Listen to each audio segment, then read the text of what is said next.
Pundit Shashadhar. Wednesday, June 25th, 1884. It was the day of the Ratha Yatra, the car festival of the Hindus.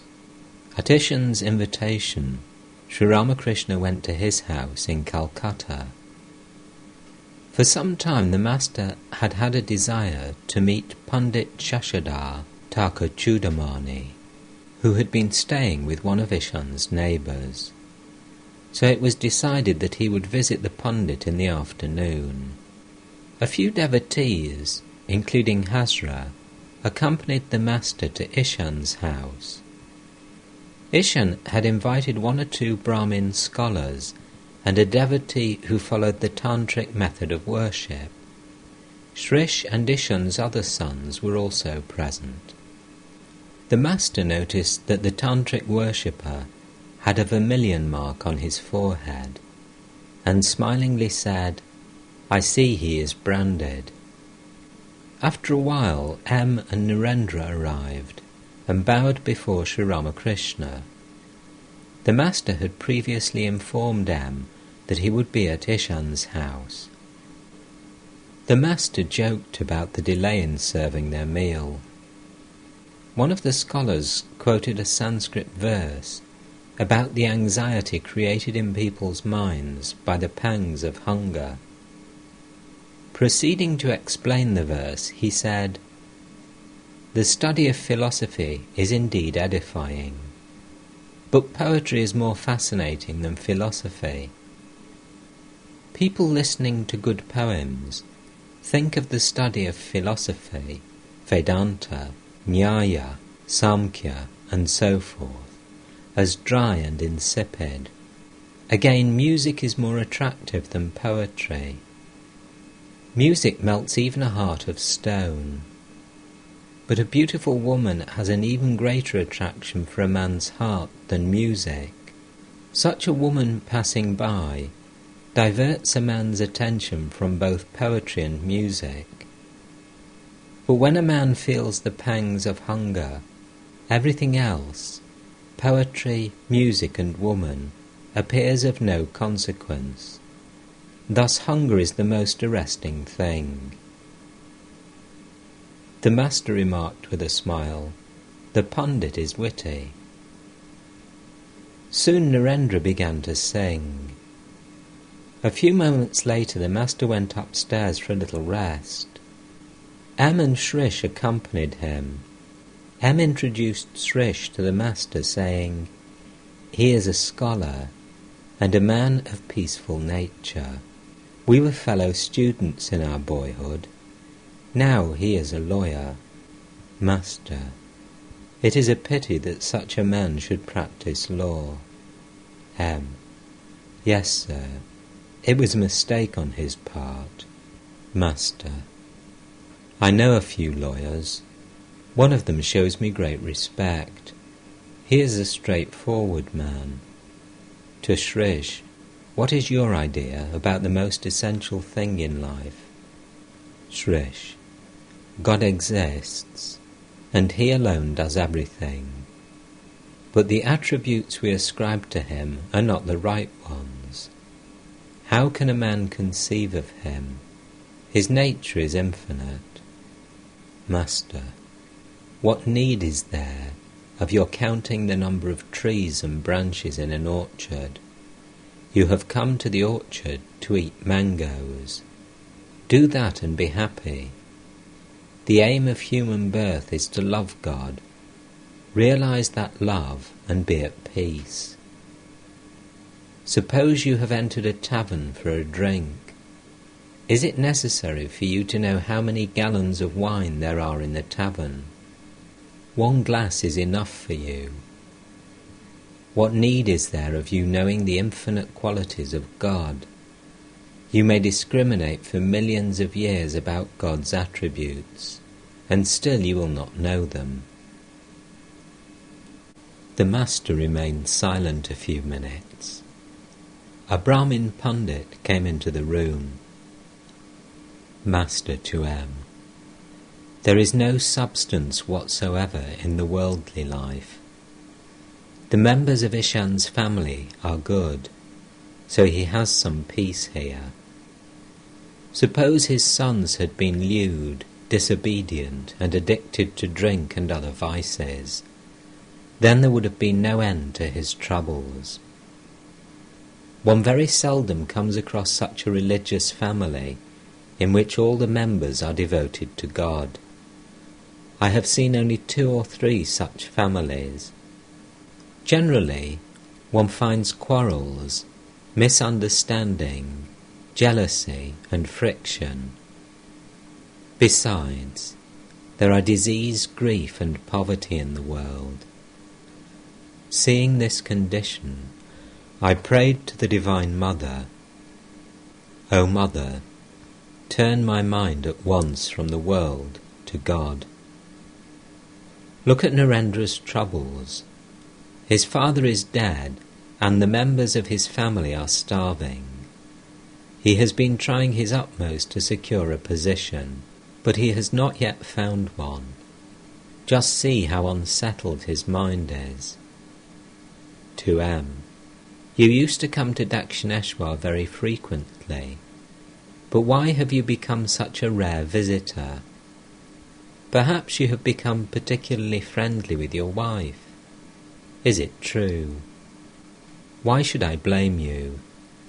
The influence of woman and gold is everywhere. Therefore I pray, O Divine Mother, please don't make me a worldly man if I'm to be born again in a human body. Brahmin scholar. Why should you say that, sir? The scriptures extol the life of a householder. Master. Yes, that is true. But it is very difficult to lead the true life of a householder. To M. How wrong of us. They are singing, especially Narendra, and we have left the room.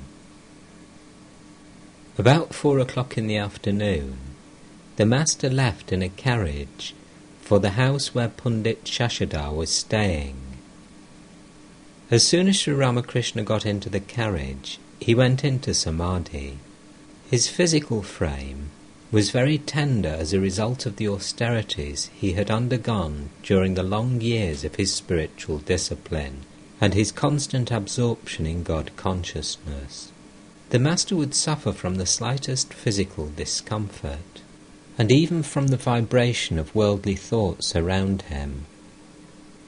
Once, Keshab Chandra Sen had said that Sri Ramakrishna, Christ, and Sri Chaitanya belonged to a delicate species of humanity that should be kept in a glass case and protected from the vulgar contact of the world. It was the rainy season, and a fine drizzle of rain had made the road muddy. The sky was overcast. The devotees followed the carriage on foot.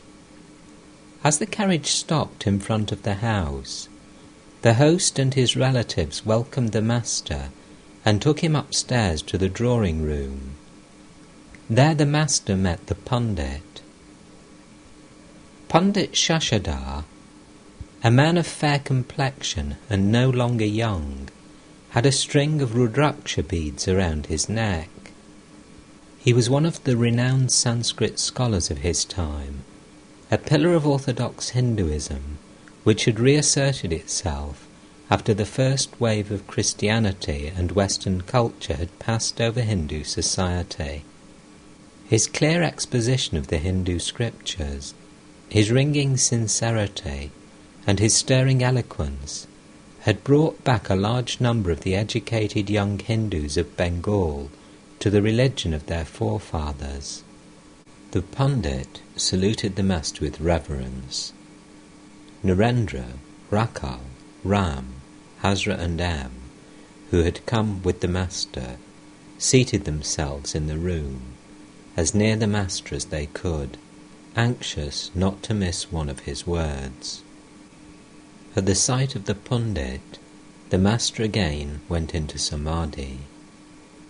After a while, Still remaining in that state, he looked at the Pundit and said with a smile, "Very well, very well." Then, addressing the Pundit, the Master said, "Tell me how you give lectures." Pundit: "Sir, I try to explain the teachings of the Hindu scriptures." Master: "For the Kali Yuga, the path of devotion described by Narada is best. Where can people find time now to perform their duties according to the scriptural injunctions? Nowadays, the decoctions of roots and herbs of the orthodox Hindu physicians cannot be given to a fever patient. By the time that kind of medicine begins its slow process of curing, the patient is done for. Therefore, only a drastic medicine, like the allopathic fever mixture, is effective now. You may ask people to practice scriptural rites and rituals, but when prescribing the rituals, remove the head and tail. I tell people not to bother about the elaborate rituals of the Sandhya as enjoined in the scriptures. I say that it will be enough for them to repeat the Gayatri alone. If you must give instruction about scriptural ceremonies, do so only to a very few, like Ishaan. You may deliver thousands of lectures, but they won't make the slightest impression on worldly people. Can one drive a nail into a stone wall? The point of the nail will sooner break than make a dent in the stone. What will you gain by striking the tough skin of the crocodile with a sword? The sadhu's water bowl, made from the shell of a bitter gourd, may visit the 4 principal holy places of India with its owner, but it will still remain as bitter as ever. Your lectures are not helping worldly people very much, and you will realize this by and by. The calf cannot stand on its legs all at once. Now it drops to the ground, and now it stands up. So it learns to stand firmly on its legs and walk. You cannot distinguish a lover of God from a worldly person. It isn't your fault, of course. When the first onrush of the gale shakes the trees, it is impossible to distinguish one tree from another, the mango from the tamarind, for instance. Without having realized God, one cannot give up rituals altogether. How long should one practice the Sandhya and other forms of ritualistic worship? As long as one does not shed tears of joy at the name of God and feel a thrill in one's body. You will know that your ritualistic worship has come to an end when your eyes become filled with tears as you repeat Om Rama. Then you do not have to continue your Sandhya or other rituals. When the fruit appears, the blossom drops off. Love of God is the fruit, and rituals are the blossom. When the daughter-in-law of the house becomes pregnant, she cannot do much work. Her mother-in-law gradually lessens her duties in the house. When her time arrives, she does practically nothing, and after the child is born, her only work is to play with it. She doesn't do any household duties at all. The Sandhya merges in the Gayatri in Om, and Om in Samadhi. It is like the sound of a bell, Tum. The yogi, by following in the trail of the sound Om, gradually merges himself in the Supreme Brahman. His Sandhya and other ritualistic duties disappear in Samadhi. Thus the duties of the Jnani come to an end. As the Master talked of Samadhi, he himself went into that state. His face radiated a heavenly light. Bereft of outer consciousness, He could not utter another word. His gaze was indrawn and transfixed in communion with the Self. After a long time, the Master began to recognize the world around him, and said like a child, "I shall have a drink of water." Whenever after Samadhi the Master asked for a drink of water, his devotees knew that he was gradually becoming conscious of the outer world. Still lingering in the state of ecstasy, he said to the Divine Mother, "O Mother, the other day you showed me Pundit Ishvar Chandra Vidyasagar. Then I told you that I should like to see another Pundit, and so you have brought me here." Looking at the Pundit, he said, "My child, add a little more to your strength. Practice spiritual discipline a few days more. You have hardly set your foot on the tree, yet you expect to lay hold of a big cluster of fruit. But of course, you're doing all this for the welfare of others." With these words he bowed his head before the Pundit.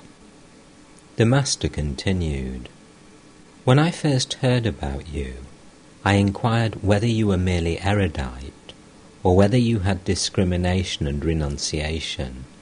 A Pundit who does not know how to discriminate between the real and the unreal is no Pundit at all. There is no harm in teaching others if the preacher has a commission from the Lord. Nobody can confound a preacher who teaches people after having received the command of God. Getting a ray of light from the goddess of learning, a man becomes so powerful that before him big scholars seem mere earthworms. When the lamp is lighted, the moths come in swarms. They don't have to be invited. In the same way, the preacher who has a commission from God need not invite people to hear him. He doesn't have to announce the time of his lectures. He possesses such irresistible attraction that people come to him of their own accord. People of all classes, even kings and aristocrats, gather around him. They say to him, "Revered Sir, what can we offer you? Here are mangoes, sweets, money, shawls, and other things. What will you be pleased to accept?" In that case I say to them, "Go away. I don't care for these things. I don't want anything." Does the magnet say to the iron, "Come near me"? That is not necessary. Because of the attraction of the magnet, the iron rushes to it. Such a preacher may not be a scholarly person, but don't conclude from that he has any lack of wisdom. Does book learning make one wise? He who has a commission from God never runs short of wisdom. That wisdom comes from God. It is inexhaustible. At Kamarpukor, I have seen people measuring grain. It lies in a heap. One man keeps pushing grain from the heap toward another man, who weighs it on a scales. So the man who weighs doesn't run short of grain. It is the same with the preacher who has received a commission from God. As he teaches people, the Divine Mother herself supplies him with fresh knowledge from behind. That knowledge never comes to an end. Can a preacher ever lack knowledge if but once he is favoured with a benign glance from the Divine Mother? Therefore I ask you whether you have received any commission from God. Hazra: Oh yes, he must have it. To the Pundit: Isn't it true, sir? Pundit: Commission? No, sir. I'm afraid I haven't received any such thing. Host: He may not have received the commission, but he preaches from a sense of duty. Master, what will a man accomplish by mere lectures without the commission from God? Once a Brahmo preacher said in the course of his sermon, "Friends, how much I used to drink," and so on. Hearing this, the people began to whisper among themselves, "What is this fool saying? He used to drink." Now these words produced a very unfavourable effect. This shows that preaching cannot bring a good result unless it comes from a good man. A high government official from Barisal once said to me, "Sir, if you begin the work of preaching, I too shall gird my loins." I told him the story of people dirtying the bank of the Haldar Pukur, and of its being stopped only when a constable, armed with authority from the government, put up a notice prohibiting it. So I say, a worthless man may talk his head off preaching, and yet he will produce no effect. But people will listen to him if he is armed with a badge of authority from God. One cannot teach others without the commission from God. A teacher of men must have great power. There's many a Hanumanpuri in Calcutta. It is with them that you will have to wrestle, pointing to the people assembled there. These are mere sheep. Chaitanya Deva was an incarnation of God. How little is left of what he accomplished, not to speak of a lecturer who preaches without authority from God. What good will a lecturer do? Therefore I say to you, dive deep in God consciousness. Saying this, the Master began to sing in an ecstasy of love for God. Dive deep, O mind. Dive deep in the ocean of God's beauty. If you descend to the uttermost depths, there you will find the gem of love. The Master continued, one does not die if one sinks in this ocean. This is the ocean of immortality. Once I said to Narendra, God is the ocean of bliss. Tell me if you want to plunge into it. Just imagine there is some syrup in a cup and that you have become a fly. Now tell me where you will sit to sip the syrup. Narendra answered, I will sit on the edge of the cup and stretch out my neck to drink, because I'm sure to die if I go far into the cup. Then I said to him, but my child, this is the ocean of Satchidananda. There is no fear of death in it. This is the ocean of immortality. Only ignorant people say that one should not have an excess of devotion and divine love. How foolish! Can there be any excess of divine love?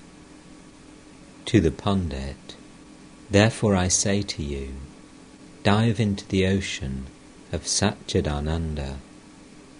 Nothing will ever worry you if you but realize God. Then you will get His commission to teach people. There are innumerable pathways leading to the ocean of immortality. The essential thing is to reach the ocean. It doesn't matter which path you follow. Imagine that there is a reservoir containing the elixir of immortality. You will be immortal if a few drops of the elixir somehow get into your mouth. You may get into the reservoir either by jumping into it, or by being pushed into it from behind, or by slowly walking down the steps. The effect is one and the same. You will become immortal by tasting a drop of that elixir. Innumerable are the ways that lead to God. There are the paths of jnana, of karma, and of bhakti. If you are sincere, you will attain God in the end, whichever path you follow. Roughly speaking, There are three kinds of yoga: Jnana Yoga, Karma Yoga, and Bhakti Yoga. What is Jnana Yoga? The Jnani seeks to realize Brahman. He discriminates, saying, not this, not this. He discriminates, saying, Brahman is real, and the universe illusory. He discriminates between the real and the unreal. As he comes to the end of discrimination, he goes into samadhi and attains the knowledge of Brahman. What is Karma Yoga? Its aim is to fix one's mind on God by means of work. That is what you're teaching. It consists of breath control, concentration, meditation, and so on, done in a spirit of detachment. If a householder performs his duties in the world in a spirit of detachment, surrendering the results to God, and with devotion to God in his heart, he too may be said to practice Karma Yoga. Further, if a person performs worship, japa, and other forms of devotion, surrendering the results to God, he may be said to practice Karma Yoga. Attainment of God alone is the aim of Karma Yoga. What is Bhakti Yoga? It is to keep the mind on God by chanting His name and glories. For the Kali Yuga, the path of devotion is easiest. This is indeed the path for this age. The path of karma is very difficult. First of all, as I have just said, where will one find the time for it nowadays? Where is the time for a man to perform his duties as enjoined in the scriptures? Man's life is short in this age. Further, it is extremely difficult to perform one's duties in a spirit of detachment without craving the result. One cannot work in such a spirit without first having realized God. Attachment to the result somehow enters the mind, though you may not be aware of it. To follow Jnana Yoga in this age is also very difficult. First, a man's life depends entirely on food. Second, he has a short span of life. Third, he can by no means get rid of body consciousness, and the knowledge of Brahman is impossible without the destruction of body consciousness. The Jnani says, I am Brahman, I am not the body, I am beyond hunger and thirst, disease and grief, birth and death, pleasure and pain. How can you be a Jnani if you're conscious of disease, grief, pain, pleasure and the like? A thorn enters your flesh, blood flows from the wound, and you suffer very badly from the pain. But nevertheless, if you are a Jnani, you must be able to say, why? There is no thorn in my flesh at all. Nothing is the matter with me. Therefore Bhakti Yoga is prescribed for this age. By following this path, one comes to God more easily than by following the others. One can undoubtedly reach God by following the paths of jnana and karma, but they are very difficult paths. Bhakti Yoga is the religion for this age, but that does not mean that the lover of God will reach one goal and the philosopher and worker another. It means that if a person seeks the knowledge of Brahman, he can attain it by following the path of bhakti too. God, who loves his devotee, can give him the knowledge of Brahman if he so desires. But the bhakta wants to realize the personal God, endowed with form, and talk to him. He seldom seeks the knowledge of Brahman. But God, who does everything at his pleasure, can make his devotee the heir to his infinite glories, if it pleases him. He gives his devotee both the love of God and the knowledge of Brahman. If one is able somehow to reach Calcutta, one can see the Maidan and the museum and other places too. The thing is how to reach Calcutta. By realizing the Divine Mother of the universe, you will get knowledge as well as devotion. You will get both. In Bhava Samadhi, you will see the form of God, and in Nirvikalpa Samadhi, you will realize Brahman, the absolute existence, knowledge, bliss. In Nirvikalpa Samadhi, ego, name, and form do not exist. A lover of God prays to the Divine Mother, "O Mother, I am very much afraid of selfish actions. Such actions have desires behind them, and if I perform them, I shall have to reap their fruit. But it is very difficult to work in a detached spirit. I shall certainly forget thee, O Mother, if I involve myself in selfish actions. Therefore, I have no use for them. May my actions, O Divine Mother, be fewer every day till I attain thee. May I perform, without attachment to the results, only what is absolutely necessary for me. May I have great love for thee as I go on with my few duties. May I not entangle myself in new work, so long as I do not realize thee. But I shall perform it if I receive thy command, otherwise not." Pundit: How far did you go in visiting the sacred places? Master: Oh, I visited a few places. With a smile, but Hazra went farther and also climbed higher. He visited Rishikesh, but I didn't go so far or so high. You must have noticed kites and vultures soaring very high in the sky, but their eyes are always fixed on the charnel pits. Do you know the meaning of charnel pits? It is woman and gold. What is the use of making pilgrimages if you can attain love of God remaining where you are? I have been to Benares and noticed the same trees there as here, the same green tamarind leaves. Pilgrimage becomes futile if it does not enable you to attain love of God. Love of God is the one essential and necessary thing. Do you know the meaning of kites and vultures? There are many people who talk big and who say that they have performed most of the duties enjoined in the scriptures.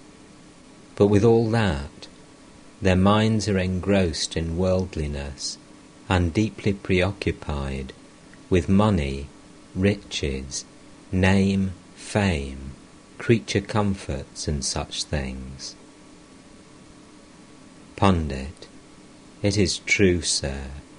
Going on a pilgrimage is like seeking diamonds and gems, while discarding the precious stone that is worn by Narayana himself on his breast. Master: I want you to remember this. You may impart thousands of instructions to people, but they will not bear fruit except in proper time. On going to bed, a child said to his mother, "Mother, please wake me up when I feel the call of nature." The mother said, "Don't worry about it, my child. That call will wake you up itself." Or laugh. One feels yearning for God at the proper time. There are 3 classes of physicians.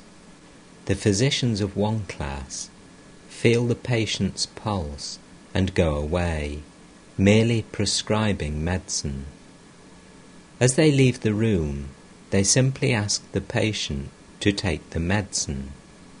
They are the poorest class of physicians.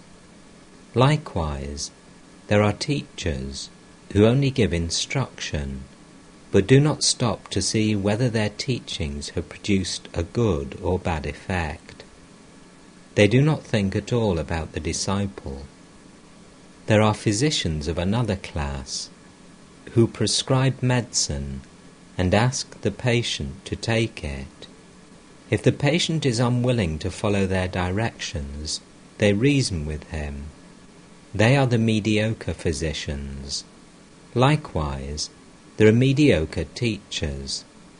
They give instruction to the student, and further, try to persuade him in various ways to follow the instruction. Lastly, there are the physicians of the highest class. If the patient does not respond to their gentle persuasion, they even exert force upon him. If necessary, they press their knees on the patient's chest and force the medicine down his throat. Likewise, there are teachers of the highest class who even exert force to direct the mind of the pupil toward God. Pundit: Sir, if there are such superior teachers as you have described, then why should you say that one does not get the knowledge of God until the right time comes?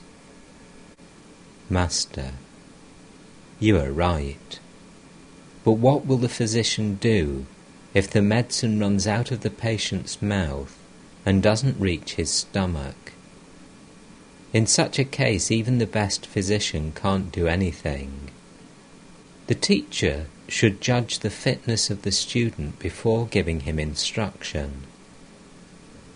But you don't discriminate in your instruction. When a young man comes to me for instruction, first of all I ask him about his relatives at home. Suppose he has lost his father. Suppose his father has left some debts for him. How can such a person direct his mind to God? Are you listening to me? Pundit: Yes, sir. I'm paying attention to every word.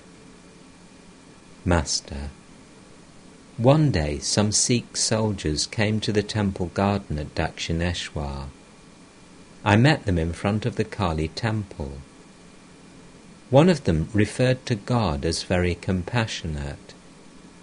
Indeed, I said, is that true? But how do you know? He answered, Because, sir, God gives us food and takes every care of us. I said, Why should that surprise you? God is the Father of us all. Who will look after the child if the father doesn't? Do you mean to say that the people of the neighbouring village should look after the child? Narendra: Then shouldn't we call God kind? Master: Have I forbidden you to? What I mean is that God is our very own. He is not a stranger to us. Pundit: Priceless words. Master to Narendra: I listened to your singing, but I didn't enjoy it, so I left the room. Your mind is now set on seeking a job, and therefore your song sounded dull.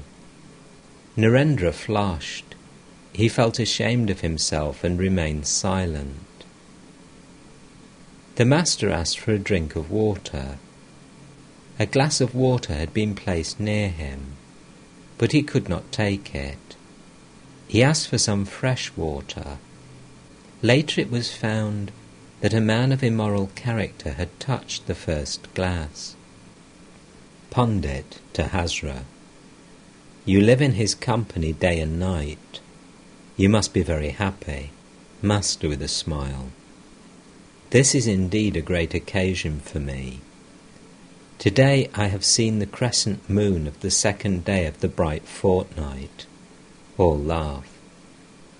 Do you know why I referred to the moon of the second day? Sita once said to Ravana, "You are the full moon, and Rama is the crescent moon of the second day of the bright fortnight." Ravana did not understand the meaning of these words. He thought Sita was flattering him and became exceedingly happy. But Sita meant that Ravana had reached the fullest limit of his power and prosperity, and that thenceforth he would wane like the full moon. Rama, on the other hand, was like the moon of the second day. He would wax day by day. The master was about to take his leave.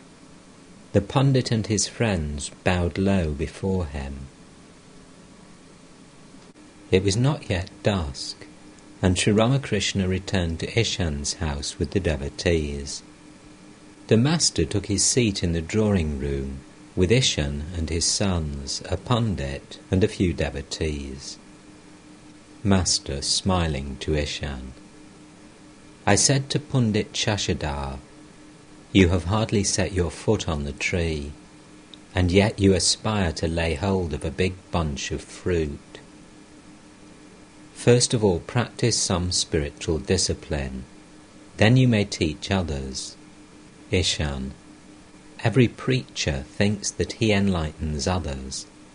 The glowworm also may think that it illumines the world. Imagining this to be the glowworm's feeling, someone said to it, "O glowworm, how can you bring light to the world? You only reveal the intensity of the darkness." Master with a smile, but Shashadhar is not just a scholar. He also has a little discrimination and dispassion. A Pundit who was present said to Sri Ramakrishna, "You are indeed a great soul." Master, you may say that about sages like Narada, Prahlada, or Shukadeva. I am like your son. Of course, in one sense your words are true. It is said that in one respect the devotee of God is greater than God himself, because he carries God in his heart. All rejoice. It is said in the Vaishnava books, a devotee regards himself as a higher and God as a lower being. Yashoda, the mother of Krishna, was about to fetter Krishna, who was God incarnate, with chains. She believed that no one but herself could take care of Krishna. Sometimes God acts as the magnet and the devotee as the needle.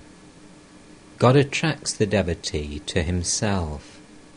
Again, sometimes the devotee acts as the magnet and God as the needle. Such is the attraction of the devotee that God comes to him, unable to resist his love. The master was about to leave for Dakshineshwar. Ishaan and the other devotees stood around him, while he gave Ishaan various words of advice. Master, a devotee who can call on God while living a householder's life is a hero indeed. God thinks, "He who has renounced the world for my sake will surely pray to me.